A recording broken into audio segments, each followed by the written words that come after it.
Hi all, so BCL2 is an anti-apoptotic protein, but there's a whole family of these proteins, and some proteins are anti-apoptotic, such as BCL2 or BCLW or MCL1, and some are pro-apoptotic, and they are considered pore-forming proteins that punch holes in the mitochondrial outer membrane, like BAC or BAC, and these are all in my presentation, and they're labeled as well in this diagram, and I'll explain it a little bit more, but just know that I have presenter notes that you can take a look at. And then some proteins in this pathway are pro-apoptotic, and they're called BH3 only proteins, like BIM, BAD, BIC, BID, NOXA, and PUMA, and the two former groups have 4 BH domains that are informed by their quaternary structures that bind the BH3 only domain of the latter proteins, and it's the delicate interactions between these proteins that closely regulate apoptosis in normal cells. This is really important, because apoptosis is crucial for a lot of events like development, tissue homeostasis, and even immune system functioning, and impaired apoptosis, specifically too little, can promote cancer and autoimmune diseases. So we think of apoptosis as something bad that happens when the life of a cell is over, or like, we're getting rid of cellular garbage, but it does critical things. Like when you're an embryo, apoptosis shapes the embryo, and as far as your immune system goes, it promotes like negative selection of B lymphocytes, so it's a good thing. So disclaimer, this is obviously going to be a little bit longer than 3 minutes, because there are many models for how BCL2 interacts with these protein family members. So this isn't one pathway, and it's sort of dictated by membrane components and a bunch of extracellular like life and death signals. And there's no way for me to present one pathway, because that's not how this works at all. So just a heads up. So as you can see here in this diagram, there are sensitizer and activator proteins, and this is really critical. So what happens normally outside of pathology in diagram A up here is that activator BH3 only proteins can bind to membranes and increase their affinity for pore formers, like the BACs and the BAC that you see up here. That's these little green things, which are then activated through these interactions to permeabilize the mitochondrial outer membrane, and that's critical to this process. Now, in the absence of apoptotic signals, anti-apoptotic proteins like BCL2 inhibit these activator proteins like BID and BIM, and pore-forming proteins they also inhibit by binding to and sequestering them, so they can't have another binding partner because of their binding affinities, and that's what also accounts, by the way, for like the sheer number of players and the number of pathways that you can go down are different binding affinities. But the sensitizer BH3 only proteins like BAD and NOXA bind to and inhibit the anti-apoptotic proteins, also by mutual sequestration and recruitment of these complexes to the membrane by BAC as well as BAC, SPID, BIM, increases the affinities and local concentrations and reduces the diffusion of the BCL2 family proteins. And this is a commonality between all these models and outcomes, so we're still on A. But, and they're dependent upon local microenvironments and interactions of these proteins with these membranes, and the rates of which are dictated by different individual affinities and mutual binding on-off kinetics. So in B, down here over to the left, cleavage of BID by caspase 8 recruits back to the membrane, where it binds another form of BID and inserts and permealizes the membrane. Release apoptotic factors like SMAC and cytochrome C is what accompanies this permealization. And C is actually an example of an inhibitory set of interactions that prevents pore formation and apoptosis. So this is just highlighting, right? This isn't one pathway. This is a lot of different things that's governed by like membrane affinities and things like that. So this is not really one pathway.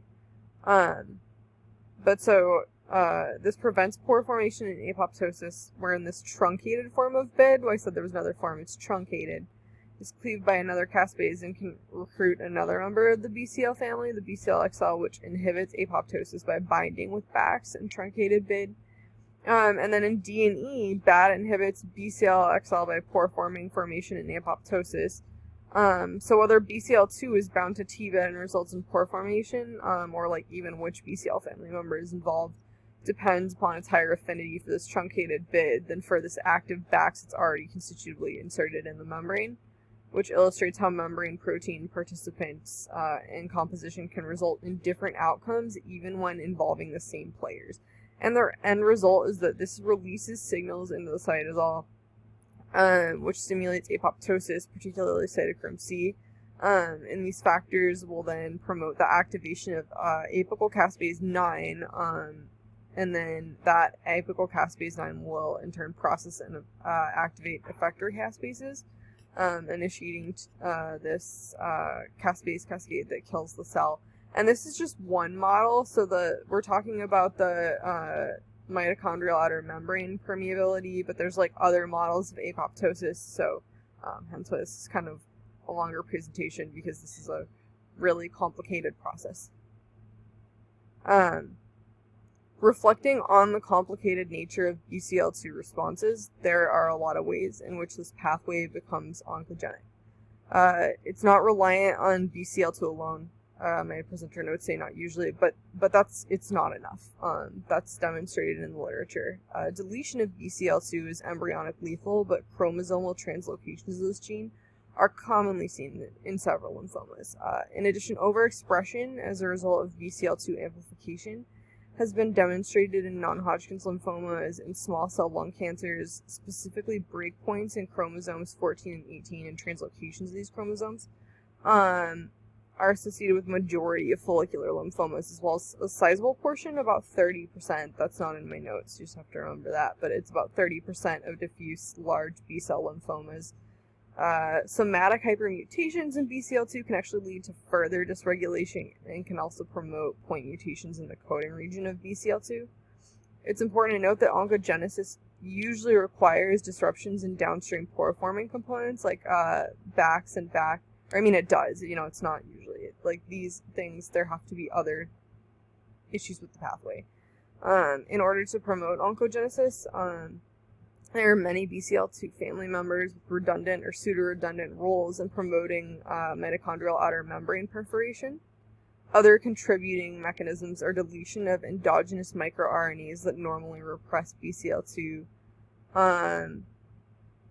There's just tons of mechanisms. Although it's a pro-apoptotic protein, anti-apoptotic protein, chromosomal translocations and transcription factor Mike association and cooperativity will allow it to separate its anti-apoptotic capacity from its anti-proliferative capacity and promote proliferation in malignant neoplasms, as well as preventing apoptosis.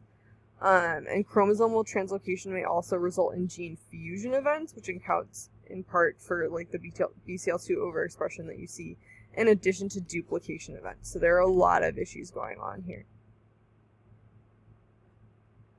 And I guess I should go back to the slide and just say that,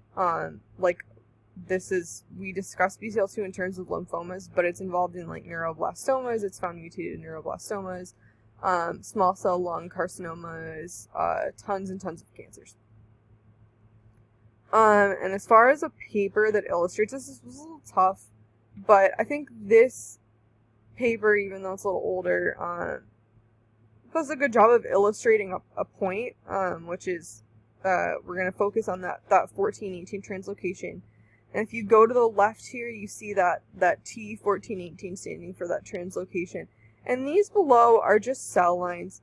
So here to the left, we see overexpression of BCL2 and immunoglobulin fusion transcripts in B cell lines with the 1418 translocations. And this is BCL2. So you see with this translocation what this does to BCL2 and transcript expressions. So here's the normal BCL2, and then down lower is the fusion transcript in different cell lines. And here are some non-Hodgkin's lymphomas. You can see, like, compared to other hematopoietic cell lines in B cells, it's highly upregulated. Some single translocation non-Hodgkin lines are over here, and Burkitt's lymphoma and B cell lines are in the middle. So, like, you see with that translocation in the 14q, like, it's enough to cause some issues, or a non-translocation but a mutation is enough to cause some issues in this other, like, Hodgkin's lymphoma line, but it's not what it is with this translocation, right? That translocation is really critical. So you see all these other cell lines, and this is a mature B cell line, and that's going to become really important when you go to the left here. You're going to see upregulated expression in the pre-B cell line, and I'll explain in a few seconds why that is.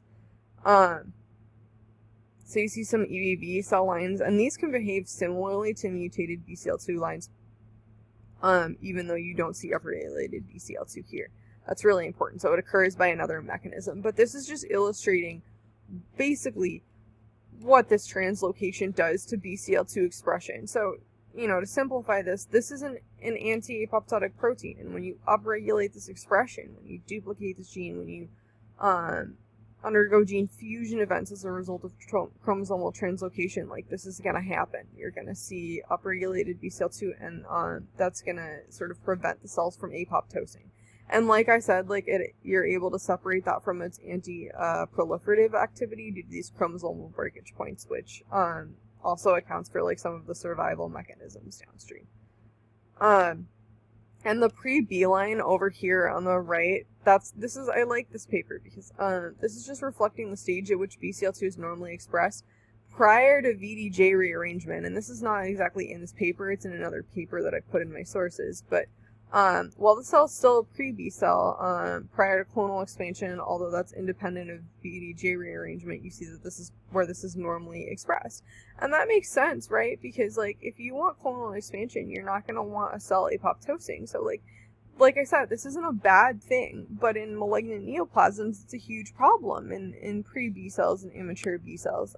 This is something that should not be expressed in immature B cells.